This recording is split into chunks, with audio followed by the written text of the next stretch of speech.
blonde hair, last seen wearing a gray sweatshirt and denim jeans.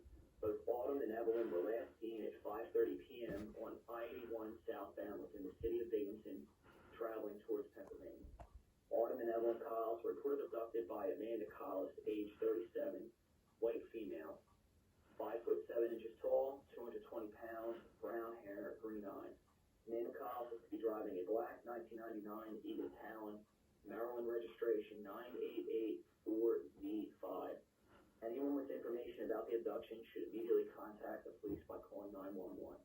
For more information, go to www.twitter.com/PA State Police.